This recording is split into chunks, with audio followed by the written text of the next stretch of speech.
All right, so this weekend, week 4, is so completely different than week 3. I only had one game to talk about last week, but this week I struggled to decide on the 3 games I was going to select to dissect this week. And so it took a lot of thinking. I had to pull a name out of a hat, or a game out of a hat for this situation. And I went with Florida State and Clemson because this game is very important for several reasons. Now, the temperature around this game, the circumstances around this game are a lot different than we all expected them to be during the summer leading up to the season. We were thinking that this may be an ACC championship preview. Now, remember the ACC has adopted a new scheduling format this year where they're done with divisions. They've scrapped divisions. It's going to be the best team in the conference from a record standpoint against the second best team in the conference from a record standpoint playing each other, which is the way that I think that it should be for a championship. Number one against number two. I love that. And when you're assessing these ACC teams preseason, all of us are actually thinking Florida State and Clemson. You're going to see that game week 4, but you could definitely see that game again on week 13 in December, championship weekend. After watching Clemson's first few games, especially the loss to Duke, we've all had our second thoughts. And we also see emerging teams like North Carolina, Miami, or even Louisville being ahead of schedule. We don't really. Florida State has looked exceptional, but we don't really know who that second team is going to be, or will Florida State make it? There's a lot we have to see unfold in this season, but it's definitely looked like it could be a championship preview. However, it went from being championship preview for the ACC to the most important game, I'd say, for the Clemson Tigers since the 2019 College Football Playoff National Championship against Alabama. This game is important. There's a feeling of desperation around this game for the Tigers as they missed the playoff in 2021. They made the Cheez-Its Bowl. They missed the playoff last year after losing to South Carolina on the last week of the season, rivalry weekend, week 12, and getting blown out by Notre Dame in November last year too. And then they ended up playing in the Orange Bowl. This year, every week Clemson will be on the brink of having 2 losses this year. And in this current college football playoff format, which is changing next year for the better in my opinion, there's still only 4 teams getting in this year.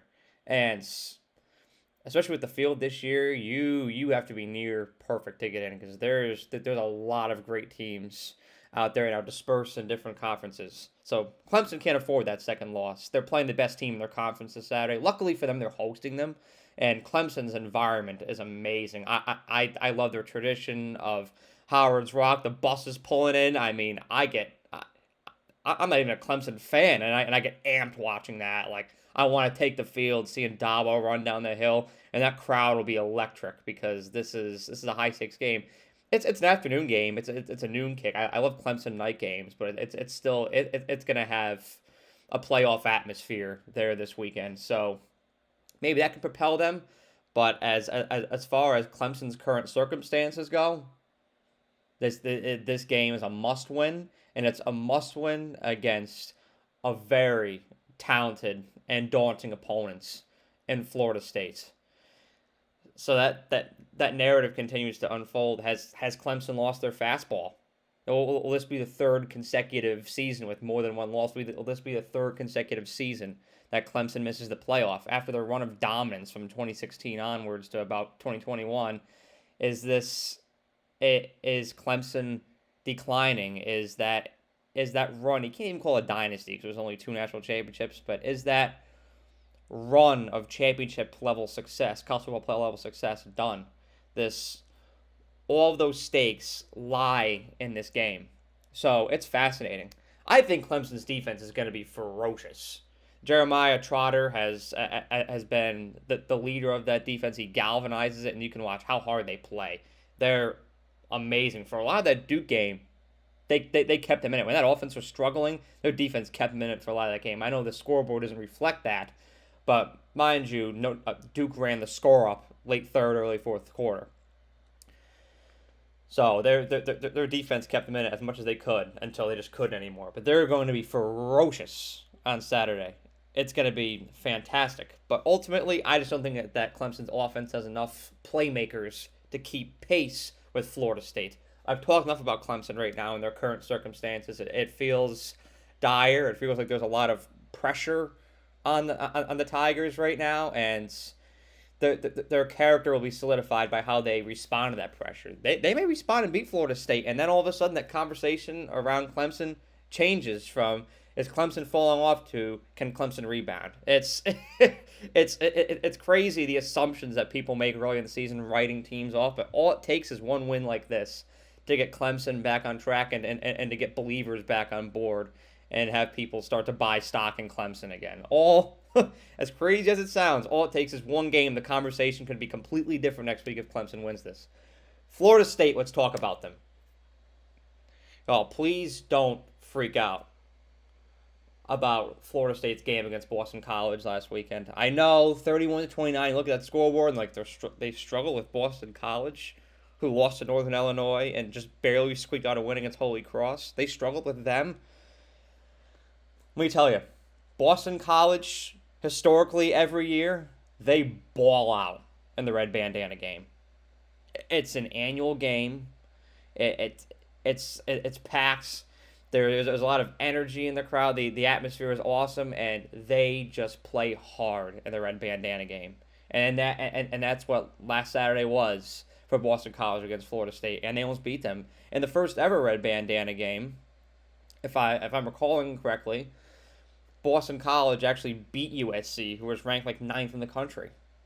So they and it seems like every year in this game they're challenging amazing opponents who make either college football playoff bowls or other high profile bowls or even the playoff. They challenge teams legitimately on red bandana day. So that was the buzzsaw that Florida State was walking into last week, and luckily they survived. It looked like they were going to take control for a lot of points in that game. Like when they went up by more than 2 possessions, I was thinking that Florida State was going to pretty much tie the thing up. But Boston College battled back. Jordan Travis got hurt at one point, but the update on Jordan Travis is he officially avoided an injury on his non-throwing arm, and he will be playing. He will be active on Saturday. Mike Norvell confirmed that earlier this week.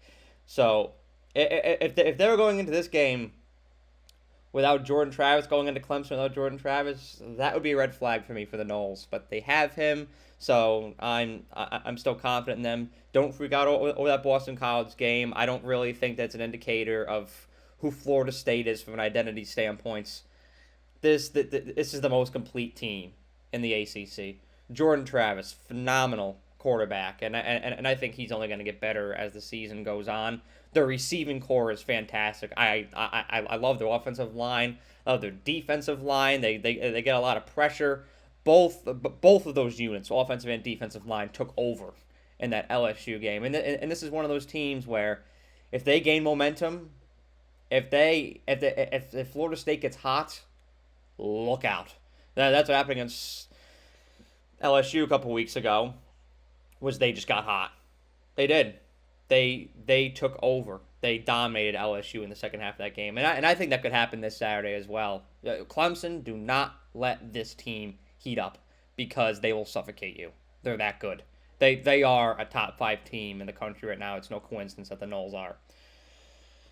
Ultimately, I like Florida State in this game. I like them by the score of 27-23. These afternoon games and Clemson, both teams present great defenses. I think it's going to be a defensive slugfest. I think if you're a fan of defense and hard hitting like I am, this is going to be a game that's going to satisfy that craving to watch that. And I think there's going to be a lot of great hits. There's going to be a lot of defense, a lot of 3rd and 4th down stops, maybe an interception or two, maybe a fumble or two, and I can't wait to watch it. It's going to be a battle on the gridiron out there on Saturday afternoon in Clemson, South Carolina. I can't wait to see it. But ultimately, I think that Florida State's defensive front is going to be a little too much for Clemson's offensive line. And like I said before, I don't think Clemson has the playmakers to keep pace with Florida State's. I don't think that their rhythm will outlast Florida State's offensive rhythm.